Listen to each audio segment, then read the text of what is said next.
అందరికీ నమస్తే. YCP party చెయ్యింది కూడా మేము చేశామని చెప్పడంలో, వాళ్ళ చేతగానితనం కూడా ప్రత్యర్థుల పైన తోయడంలో వాళ్ళు ఎక్స్పర్ట్లు. ముందు నుంచి కూడా మనం గతంలో ఏది చూసినా కానీ వాళ్ళు కట్టని దాన్ని మేమే కట్టామంటారు.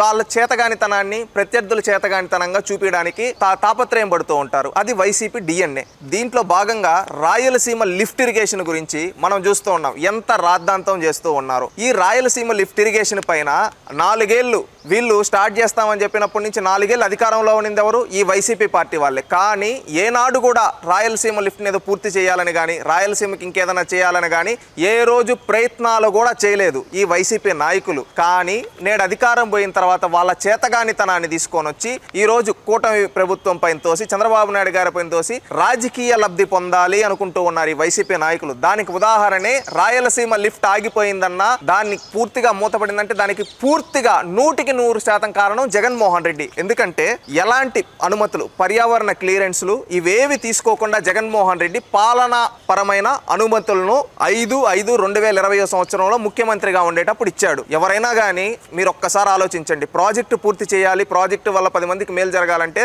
దానికి కావాల్సిన ఏవైతే పర్మిషన్స్ ఉంటాయో, ఫారెస్ట్ క్లియరెన్స్, ఈ క్లియరెన్స్లు అన్ని తీసుకున్న తర్వాత ప్రాజెక్టును మొదలు పెడతారు. కానీ ఈ జగన్మోహన్ రెడ్డి ఎంత గనుడో చూడండి. కనీసం క్లియరెన్స్లు తీసుకోకుండా వీళ్ళ చుట్టూ ఉండే కొంతమందికి కాంట్రాక్టర్లకు దోచి పెట్టడం కోసం పాలనా అనుమతులు ఇచ్చేశాడు.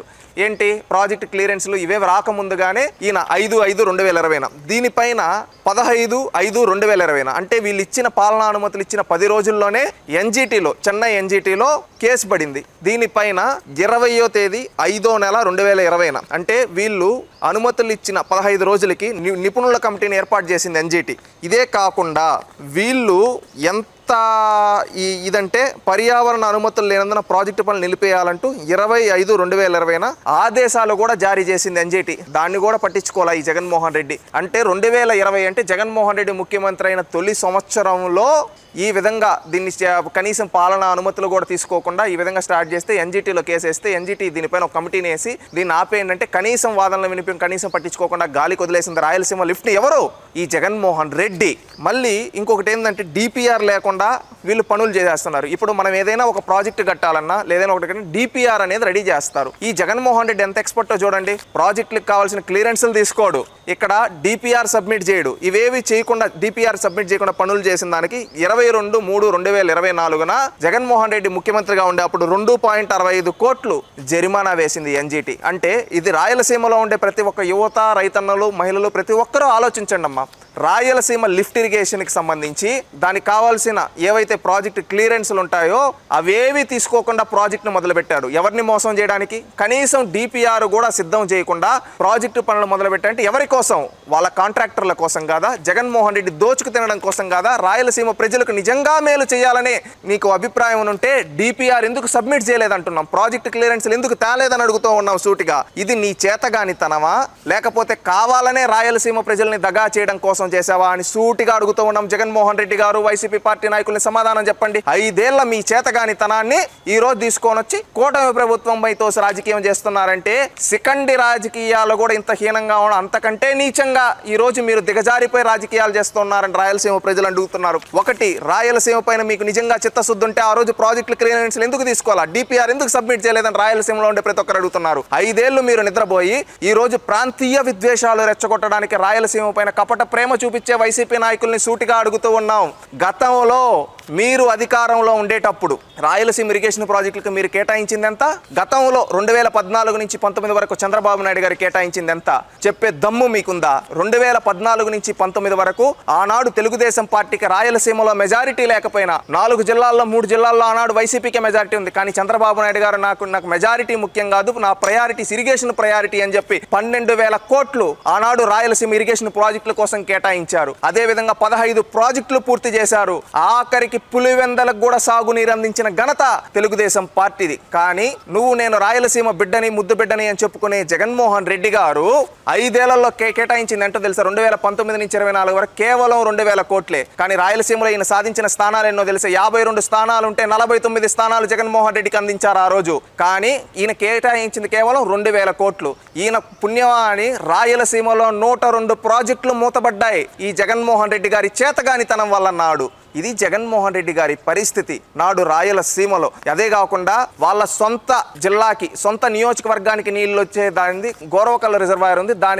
దాని ద్వారా అనేక నదుల్లో వచ్చి లాస్ట్ చిత్రావతికో చక్కడి నుంచి కడప పులివెందులకి నీళ్ళు వస్తాయి, గండికోట ద్వారా. దానికి కూడా గోరవకల్ రిజర్వాయర్ కి కొన్ని మరమ్మతులు చేయాలి, 60 కోట్లు కేటాయించండి అంటే కనీసం ఆ 60 కోట్లు కూడా 5 ఏళ్లలో ముఖ్యమంత్రిగా ఉండి కేటాయించాల జగన్మోహన్ రెడ్డి. ఇది జగన్మోహన్ రెడ్డి చరిత్ర. అంటే ఇరిగేషన్ ప్రాజెక్టులు కనీసం గ్రీజు పెట్టేదానికి కూడా డబ్బులు ఇలా. దాని చేతగానితనం వల్ల, జగన్మోహన్ రెడ్డి చేతగానితనం వల్ల అన్నమయ్య ప్రాజెక్టు కొట్టుకోబోయి ఎంతో మంది జల సమాధయ్యారు. దీనికి కారణం నువ్వు కాదా జగన్మోహన్ రెడ్డి? అంటే రాయలసీమలో ఇరిగేషన్ ప్రాజెక్టులకు నువ్వు చేసింది గుండు సున్నా.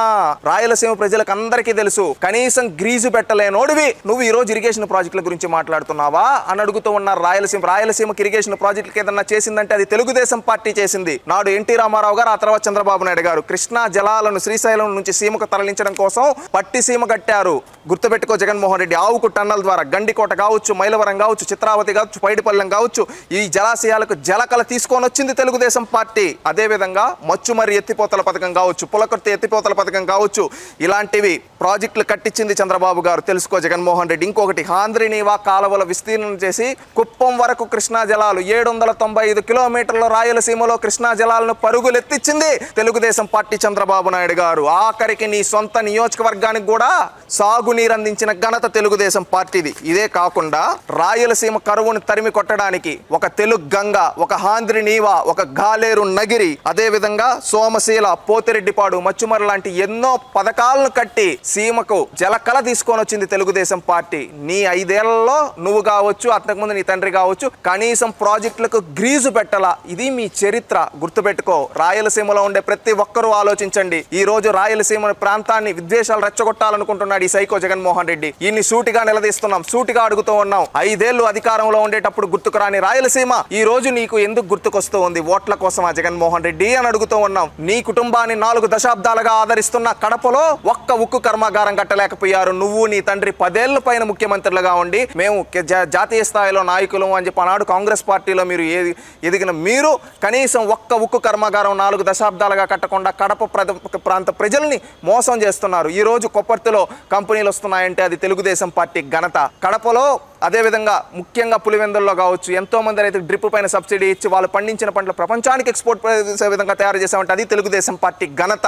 గుర్తుపెట్టుకోండి జగన్మోహన్ రెడ్డి గారు. వైసీపీ నాయకులారా, మీరు ఎమ్మెల్యేలుగా, ఎంపీలుగా, మంత్రులుగా, జిల్లా పరిషత్ చైర్మన్లుగా ఆనాడున్నప్పుడు జగన్మోహన్ రెడ్డి నిధులు కేటాయించినప్పుడు ఇరిగేషన్ ని గాలి కుదిలేసినప్పుడు ఎందుకు నిలదీయలేదని అడుగుతూ ఉన్నాం. ఆ రోజు మచ్చుమర్రి ఎత్తిపోత పథకాన్ని ఆపేసినప్పుడు కర్నూలు జిల్లా వైఎస్ఆర్సీపీ నేతలు ఏమయ్యారు? అదేవిధంగా అనంతపురంలో ఆంధ్రనీవా పనుల్ని ముందుకు సాగనీనప్పుడు మీరు ఎక్కడ పనుకో ఉన్నారని అడుగుతూ ఉన్నాం. అదేవిధంగా కడప జిల్లాలో మీరు కనీసం ఇరిగేషన్ ప్రాజెక్టులు అన్నమయ్య డ్యామ్ గ్రీజు వేసుకునేదానికి కూడా నిధులు రిలీజ్ చేయకపోయినప్పుడు, జల సమాధైనప్పుడు మీరు ఎక్కడున్నారని అడుగుతూ ఉన్నాం. ఇవన్నీ సూటిగా అడుగుతున్నాం. ఒకటి గుర్తుపెట్టుకోండి, రాయలసీమని దగా చేసిన మిమ్మల్ని సమాధి కడతారు రాయలసీమ ప్రజలు. రాయలసీమ పేరెత్తి మీరు కుట్ర రాజకీయాలు చేయాలనుకుంటే రాయలసీమలోనే మీ పార్టీకి సమాధి కట్టడానికి రాయలసీమ యువత, రాయలసీమ ప్రజలు సంసిద్ధంగా ఉన్నారు. గుర్తుపెట్టుకోండి. ఇకనైనా రాయలసీమ ప్రజలకు మీరు చేసిన ద్రోహానికి క్షమాపణ చెప్పండి. అంతేగాని రాజకీయ నిరుద్యోగులైన మీరు మీ పదవుల కోసం కూటమి ప్రభుత్వం పైన, రాయలసీమకు మంచి చేసి ఇరిగేషన్ ప్రాజెక్టులు తీసుకొని కంపెనీలు తీసుకొని వస్తున్న తెలుగుదేశం పార్టీ పైన బురద జల్లాలనుకుంటే